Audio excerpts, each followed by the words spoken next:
News channel వారికి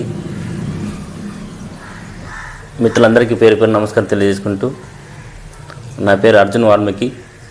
నేను ఈ ఎన్నికల్లో భారత చైతన్య యువజన పార్టీ నుంచి కర్నూలు జిల్లా ఎంపీగా పోటీ చేయడం జరిగింది. దాని తర్వాత ప్రజాసేవల్లో పాల్గొంటూ ఇటు జాతిలో పుట్టినటువంటి నేను జాతి కోసం పోరాటం చేస్తూ అలా ప్రజల్లో వెళ్ళిపోతున్నాను.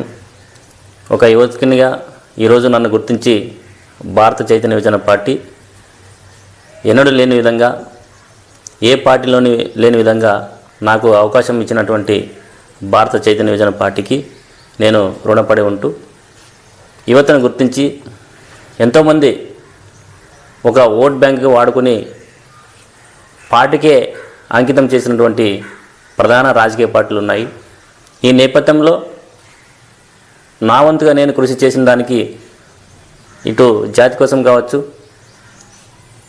తర్వాత ప్రజాసేవలు కావచ్చు, ఇలా నేను చేస్తుంటూ ముందుకు వచ్చిన వేళ నాకు అవకాశం కల్పించింది.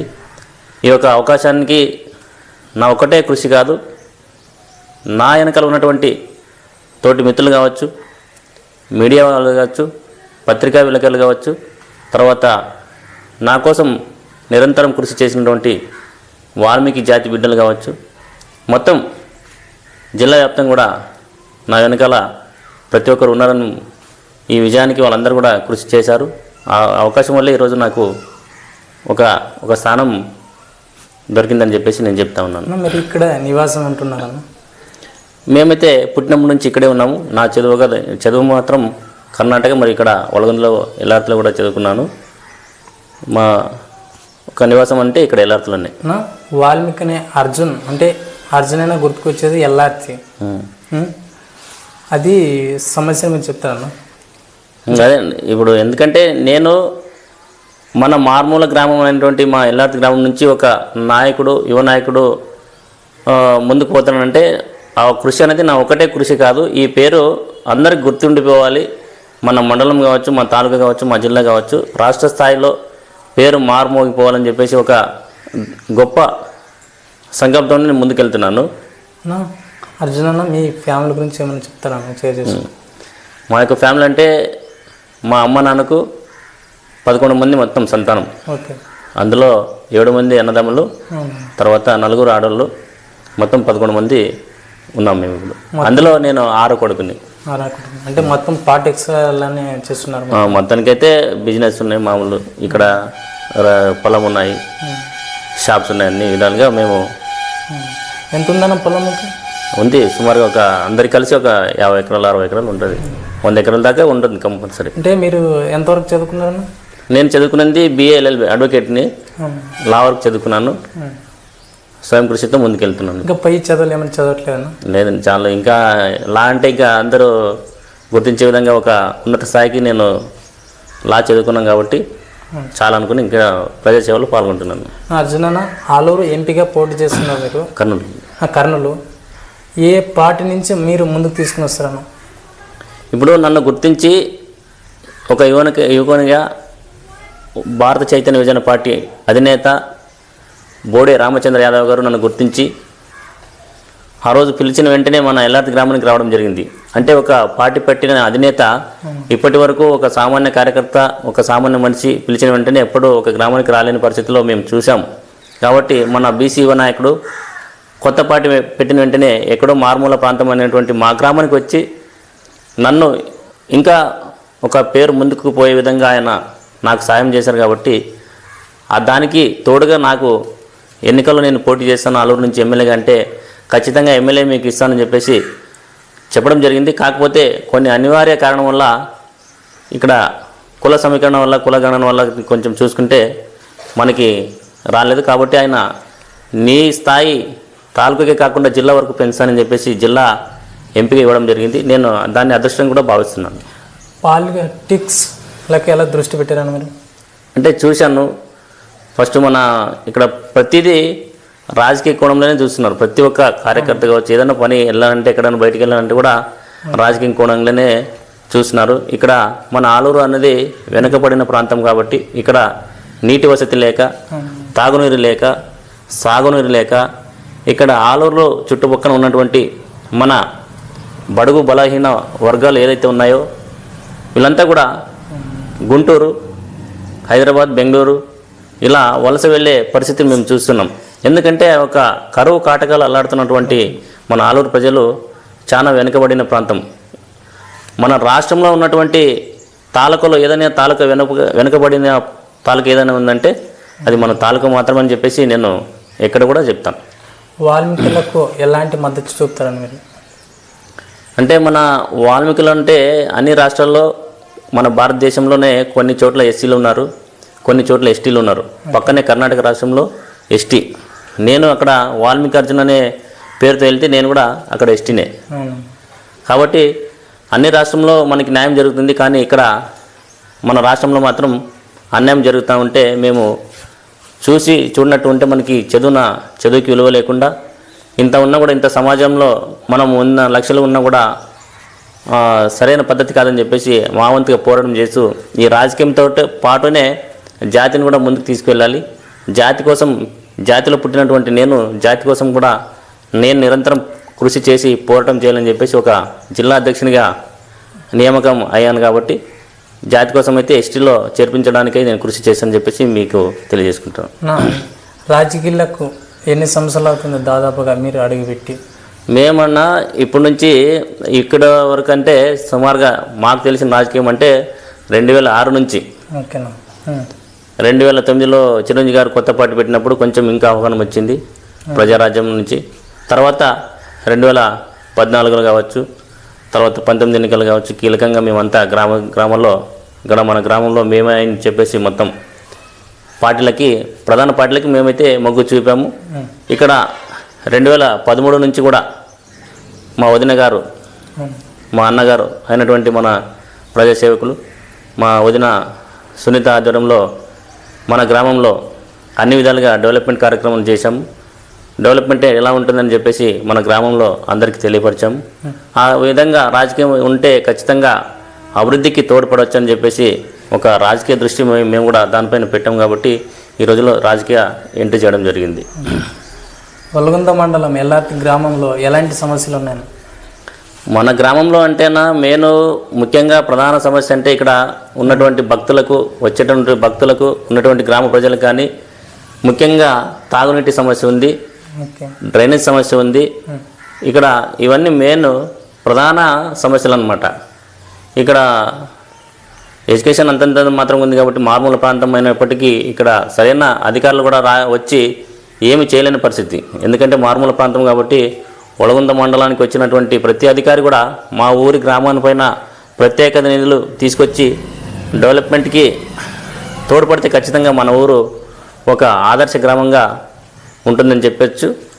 అదేవిధంగా ఇక్కడ వచ్చిన భక్తులకి చాలామందికి తాగునీటి, తర్వాత ఇక్కడ వెసులుబాటు లేదు కాబట్టి ఉండటానికై ఇక్కడ దర్గాకు వచ్చిన భక్తులకు కూడా ఇక్కడ సరైన మైదాన ప్రాంతం లేక చాలా ఇబ్బంది పడుతుంటారు జనాలు. అది కూడా రాబోయే రోజులు కూడా పై అధికారుల దృష్టికి కావచ్చు అందరు కూడా తీసుకుపోయి దాన్ని ఒక సమస్యను తీర్చడానికి మేము ముందుకు వస్తున్నాం.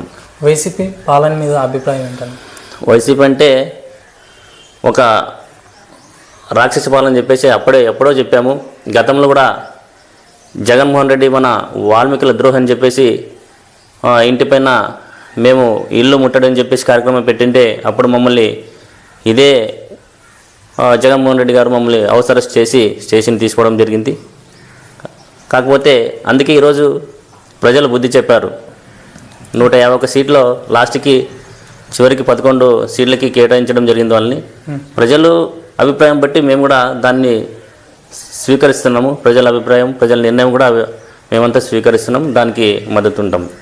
నిత్యం ప్రాంతంలో కరువు అల్లాడుతున్నటువంటి పరిస్థితి, ఏ జెండాకు ముందుకు వెళ్తున్నారు అంటే ప్రజలకు? ఇప్పుడు ఇప్పుడున్న సిచ్యువేషన్లో కూటమి వచ్చింది. జనాలు జగన్మోహన్ రెడ్డి పైన ఉన్నటువంటి ఎలాగైనా కానీ జగన్మోహన్ రెడ్డిని ఓడించాలి, జగన్ పైన ఉన్న అభిప్రాయాలు, చెడు అభిప్రాయాలతో జనాలు ఈరోజు కూటమికి పట్టగట్టారు. దానిపైన మేము పూర్తి స్థాయిలో కూటమికి మేము కూడా మా వంతుగా మన జాతి యొక్క సమస్య ఎన్డీఏ కూటమితో ముడిపడి ఉంది.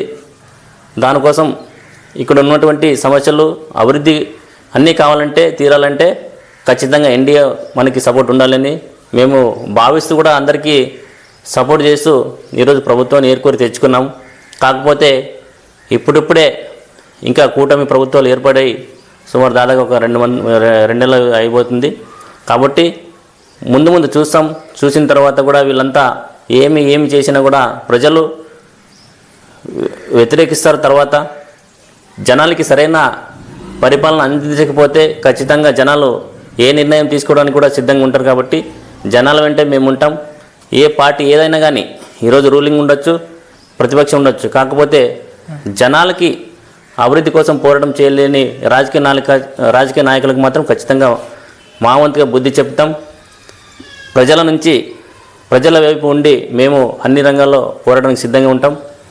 మన బీసీవై పార్టీ ఇప్పుడు కాకపోతే ఖచ్చితంగా రానున్న 29 కావచ్చు, 34 కావచ్చు, ఖచ్చితంగా భారత చైతన్య యువజన పార్టీ అధినేతను రామచంద్ర యాదవ్ గారిని ఖచ్చితంగా సీఎం చేసుకోవడానికి కూడా మేము పోరాటం అంతవరకు కూడా చేస్తామని చెప్పేసి మీ ద్వారా మేము అందరికీ తెలియజేసుకుంటున్నాం. టీడీపీ పాలన మీద అంటే 60 రోజులు అవుతుంది కదా, ఎట్లా చూడవచ్చు? అంటే ఇప్పుడు కూటమి అంటే మనం కూడా వేచి చూడాలి. దానిపైన కూడా మేము స్పందించి తర్వాత ఇప్పుడే వాళ్ళు కూటమి అంటే 3 ఉన్నారు కాబట్టి 3 తీసుకున్నటువంటి నిర్ణయాలు జనాలకి నచ్చితే ఖచ్చితంగా వాళ్ళకి జై కొడతారు. లేకపోతే జనాలే వ్యతిరేక వచ్చినప్పుడు అక్కడ మేము ఈరోజు మేము చెప్పే మైనస్లు ప్లస్ కానీ జనాలకి కనపడవు. ఇంకా 4 రోజులు పోతే ఖచ్చితంగా జనాలు వీళ్ళు తీసుకున్న కూటమి నిర్ణయం వల్ల ఎట్లా ఉంది, ప్రజా సమస్యలపైన పాలన ఎలా ఉంది అని చెప్పేసి ప్రజలు తిరిగిపడినప్పుడు అప్పుడు ఒక సరైన పద్ధతిలో వచ్చి వాళ్ళు ఏది అనేది దానిపైన మేము తర్వాత స్పందిస్తామని చెప్పేసి తెలియదు. ఏపీ రాష్ట్రంలో దాడులు కావచ్చు, అత్తరాజులు కావచ్చు, ఎట్లా చూడవచ్చు? ప్రతిదీ ఎట్లా అయిందంటే ఒకరు నేర్పించినారు, ఇంకొకరు చేస్తున్నారు. ప్రతీకారం అంటే నువ్వు చేసినావు నేను ఎందుకు చేయకూడదు అనే దానిపైన అయిపోయింది. ప్రతి ఒక్కటి రాజకీయం అయిపోయింది. ఎవరు అధికారం ఉంటే వాళ్ళదే రాజ్యం అన్నట్టు అయిపోయింది. అది కాకుండా నేను మీ ద్వారా ప్రస్తుతం కూటమి ముఖ్యమంత్రి గారిని కోరుతా ఉన్నాం. ఏది ఏమైనప్పటికీ కూడా మీరు రాష్ట్రానికి మంచి చేయాలని ఒక దృఢ సంకల్పంతో సుదీర్ఘ రాజకీయం అనుభవం ఉన్నటువంటి ముఖ్యమంత్రి గారు మీరు. కాబట్టి ఏది ఏమైనా గొడవలకు తావివ్వకుండా జనాలకి మంచి చేయాలని, ప్రస్తుతం ప్రశాంత వాతావరణంలో ఉన్నటువంటి బతుకు జీవన సాగుతున్నటువంటి బడుగు బలహీన వర్గాలపైన పెద్దరికం చూపకుండా, దౌర్జన్యాలకు తావివ్వకుండా, పేదల అభివృద్ధి కోసమే మీరు కృషి చేస్తే రానున్న రోజుల్లో కూడా జనాలు మీ వెంట ఉంటారని, లేని పక్షంలో అధికారం ఉన్నంత వరకే జనాలు మీ మాట వింటారు. చివరికి వచ్చే లోపల జనాలు తిరగబడే అవకాశం కూడా ఉందని చెప్పేసి మేము తెలియజేసుకుంటున్నాం.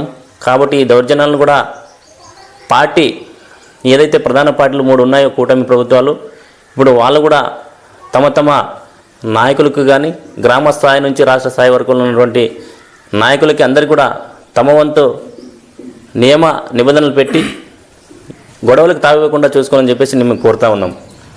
అధికారంలో ఉన్న అధికారం లేకపోయినా మనుషులు ఉంటారేమో, కానీ మన వాల్మీకి అర్జున ఇంటి దగ్గర ఎనీ టైం మనుషులు ఉంటారు. చెప్పండి. అంటే ఇప్పుడు మేము నాయకులు అంటే రాజకీయ పార్టీలు మారచ్చు, కానీ మనిషి మాత్రం మారకుండా ఉంటే ఎక్కడికైనా ఉంటారు. కాబట్టి మేము చేసే పని వల్ల, మేము చేసే మంచి వల్ల, మేము తీసుకున్న నిర్ణయం వల్ల ప్రజలు మా మీద అభిప్రాయపడే ఒక ఉద్దేశాన్ని పొందింటారు. కాబట్టి వాళ్ళు ఎప్పటికి కూడా ఇతని దగ్గర పోతే మంచిది అవుతుంది, లేకపోతే కాదు, నాకు చెడు జరగవచ్చు, ఇతని దగ్గర అధికారం లేకున్నా ఉన్నా కూడా ఇతని నాకు సహాయపడతాడా లేదా అనే దానిపైన జనాల నిర్ణయం బట్టి మేము కూడా ముందుకు పోతాం. మా కష్టం ఉందని చెప్పేసి ఎవరు కూడా మా దగ్గరకు వచ్చినా కూడా మా వంతుగా మేము సాయం చేస్తాం, ఎక్కడి వరకైనా పోరాటం చేస్తాం. అది మనము డబ్బు మీద ఆశపడితే, డబ్బు తీసుకుని ఏదైనా పంచాయతీ చేస్తే డబ్బు మీద ఆశపడి ఏదైనా సమస్యల కోసం వెళ్తే డబ్బు మిగులుతుంది, కానీ మా పేరు మీద మాత్రం మిగలదని చెప్పేసి మేము కోరుకుంటూ ఈరోజు నా దగ్గర ప్రతి వచ్చిన వాళ్ళు కూడా వారికి నా సలహా మేరకు నాకు తెలిసినంత సూచనలు చెప్పి వాళ్ళకి ముందుకు పంపిస్తాను తప్ప వాళ్ళ నుంచి ఎప్పుడు కూడా నేను చెడు ఆశించాను. కాబట్టి మా అభిమానం కొద్దీ మన వాళ్ళు మన దగ్గర వస్తుంటారు, వాళ్ళకి సరైన సూచనలు అందిస్తుంటాను అంతే. మీరు ఎంపీగా పోటీ చేస్తున్నారు అంటే ఎలాంటి ఒత్తిళ్ళు ఏమన్నా వచ్చినాయా? రాజకీయ పరంగా ఏమన్నా బెదిరింపు కాల్స్ వచ్చినాయా? ఏమైనా దౌర్జన్యం ఏమైనా చేసినారా? నేను గతం నుంచి కూడా ఇప్పటి వరకు కూడా నేను రాజకీయంలో తిరిగినా సంఘంలో తిరిగినా ఎవరు కూడా నా పైన దౌర్జన్యం కావచ్చు, బెదిరింపు కావచ్చు మనకి ఎవరు కూడా చేయలేదు, చేయరు కూడా. ఎందుకంటే నేను ఎవరితో శత్రుత్వాలు పెట్టుకోలేదు, పెట్టుకొని కూడా ఏదైనా కూడా స్నేహితునిగా ఎవరైనా శత్రువులు అయినా కూడా నాకు సలహా సూచన ఇస్తే కూడా దానిపైన మంచిదా చెడ్డా అని చెప్పేసి ఆలోచించి ముందు పోతాను తప్ప ఇలాంటి దౌర్జన్యాలకు మేము మాత్రం భయపడేది లేదు. ఎవరైనా ఒకవేళ దౌర్జన్యం చేసినా కూడా దానికి భయపడే శక్తి లేదు. కాబట్టి మేము ఒకవేళ అలాంటి పరిస్థితి వస్తే ఖచ్చితంగా మేము ఎదురొడ్డి నిలబడతాము. వాళ్ళు ఎక్కడికి పిలిస్తే కూడా మేము అక్కడికి రావడానికి పోవడానికి కూడా సిద్ధంగా ఉంటాం. ఎంపీగా ఉన్నప్పుడు ప్రచారాలు ఏమైనా చేశారన్న? ప్రచారం చేశాను, మొత్తం 7 నియోజకవర్గాల్లో తిరిగాను నేను. నాకు తెలిసినంతగా లాస్ట్ చివరి వరకు నాకు అవకాశం ఇచ్చారు కాబట్టి తక్కువ సమయంలో కాకపోయినా కూడా నేను ప్రచారతం పెట్టి నా ఒక టీంని ముందుకు తీసుకెళ్ళి నేనే స్వయంగా అందరు కూడా ప్రతి గ్రామానికి కొన్ని గ్రామాల్లో తిరిగినాను. 7 నియోజకవర్గాలు మొత్తం కవర్ చేసుకుని కొంతమంది వాట్సాప్ గాను ఫోన్ ద్వారా కావచ్చు, అన్ని విధాలుగా ఫేస్బుక్ ద్వారా సోషల్ మీడియా ద్వారా అందరూ కూడా కొంచెం నేను ముందుకు వెళ్ళడం జరిగింది. ప్రచారం అయితే చేశాను. గ్రామాలు తిరుగుతున్న ఎలాంటి సమస్యలు ఉన్నాయి అంటే ప్రజల పైన? ఇప్పుడు మనకి ప్రజలు సమస్య చెప్పుకునేంత విధంగా అయితే మన దగ్గర మన పార్టీ అయితే ఇంకా కొంచెం బలోపేతం కావాలి.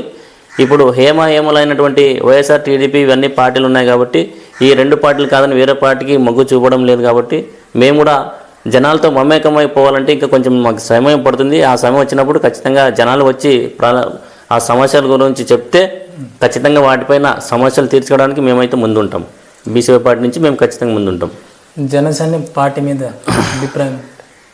జనసేన, టీడీపీ, బీజేపీ అంటే ఇవే, కాకపోతే కూటమి ఉన్నా కాబట్టి వేచి చూడాలి. దానిపైన ఎలాంటి అభిప్రాయాలు ఏర్పడతాయో జనాల్లో అని చెప్పేసి ఇప్పటికీ జనాలు కొంతమంది మా దృష్టికి అయితే కొంతమంది అప్పటికే గుసగుసలు మొదలైనాయి. కాబట్టి దానిపైన పూర్తి స్థాయిలో స్పందించాలంటే జనాల అభిప్రాయం ఇంకా 6 నెలలు 3 నెలలు పోతే కానీ చెప్పలేని పరిస్థితి. తాగునీటి సమస్య ప్రజలకు పరిష్కారం మీరేం చెప్తారన్నా? మన ఆలూరు నియోజకవర్గంలో ఉన్నటువంటి ప్రజలకు, రైతులకు తాగునీటి సమస్య తీరాలంటే వేదవతి నది ప్రాజెక్టును ప్రజెంట్ 3 టీఎంసీలకి అయితే ఏదైతే నిర్ణయించారో గవర్నమెంట్ వారు, దానికి ఎక్కువ 8 టీఎంసీలతో వేదవతి నది ప్రాజెక్టు పూర్తి చేస్తే ఖచ్చితంగా ఇక్కడ ఉన్నటువంటి వలసలు ఆగుతాయి, ప్రజలు బాగుపడతారు, రైతులు సంతోషంగా పంటలు పండించుకుంటారు. దానికి 1 లేదా 2-3 పంటలు పండించుకునే విధంగా కూడా ఇక్కడ నీటి వసతి ఏర్పాటవుతుంది. ఈ యొక్క తాగునీరు, సాగునీరు అనే పైన సమస్య లేకుండా పోతుందని చెప్పేసి మేము గతంలో కూడా రాయలసీమ కోఆర్డినేషన్ కమిటీ ద్వారా ఎన్నో పాదయాత్రలు చేశాము. వేదవతి సాధన సమితి అని చెప్పేసి గుళ్ళెం నుంచి ఆలూరు వరకు, తర్వాత పెద్ద తిమ్మడం నుంచి ఆదోని సబ్ కలెక్టరేట్ వరకు, తర్వాత పెద్ద హరివనం నుంచి ఆదోని సబ్ కలెక్టర్ వరకు, పెద్ద ఒత్తూరు నుంచి ఆస్పరి వరకు కూడా పాదయాత్రలు చేసి ఎంఆర్ఓలందరికీ కూడా సబ్ కలెక్టర్ వరకు కూడా మేము మెమోరాండం ఇవ్వడం జరిగింది వేదవతి నది ప్రాజెక్టు గురించి. అలాగే బైక్ యాత్ర కూడా చేయడం జరిగింది. అన్ని ప్రజా పార్టీలంతా కలిసి కూడా, ప్రధాన పార్టీలతో కలిసి కూడా మేము పాదయాత్ర, బైక్ యాత్ర చేయడం జరిగింది. దానికి ఇప్పుడు ఈ రోజుల్లో ఉన్నటువంటి నాయకులందరూ కూడా, పోటీ చేసినటువంటి నాయకులందరూ కూడా సీఎంలు కావచ్చు, వాళ్ళందరూ కూడా వేదవతి నది ప్రాజెక్టు పైన వాళ్ళ మైండ్లో ఉంది. కాబట్టి ఈ ఆలూరు ఒక జీవనాడి వేదవతి నది ప్రాజెక్టు పూర్తి చేసి ఖచ్చితంగా ఆలూరు నియోజకవర్గ ప్రజలు రుణపడి ఉంటారు. కాకపోతే ఈ వేదవతి నది ప్రాజెక్టు పూర్తి చేసి ఖచ్చితంగా 1,00,000 ఎకరాలు కూడా నీళ్లు వస్తాయి, పండించుకోవచ్చు, రైతులు కూడా బాగా ఉండొచ్చు. అదే దానిపైన నగర డోనా రిజర్వాయర్ని కూడా పూర్తి చేస్తే ఇక్కడ ఉన్నటువంటి ప్రజలకు సాగునీరు, తాగునీరు కూడా అందే అవకాశాలు ఉన్నాయి. కాబట్టి ఈ 2 మెయిన్ మన ఆలూరుకి తాగునీటి, సాగునీటి కావాలంటే చిప్పు ఈ నగరడోన రిజర్వ్ మరియు వేదవతి నది ప్రాజెక్టును పూర్తి చేయాలని చెప్పేసి మేము ఖచ్చితంగా కోరుకుంటున్నాము. రాబోయే రోజుల్లో కూడా దీనిపైన కూడా ఆలూరులో ఉన్నటువంటి ప్రజల సంఘాలు అందరినీ కూడా కలుపుకొని వేదవతి నది ప్రాజెక్టు సాధించుకునే విధంగా మేము ముందుకు పోతామని చెప్పేసి మీకు తెలియజేసుకుంటున్నాము. Thank you.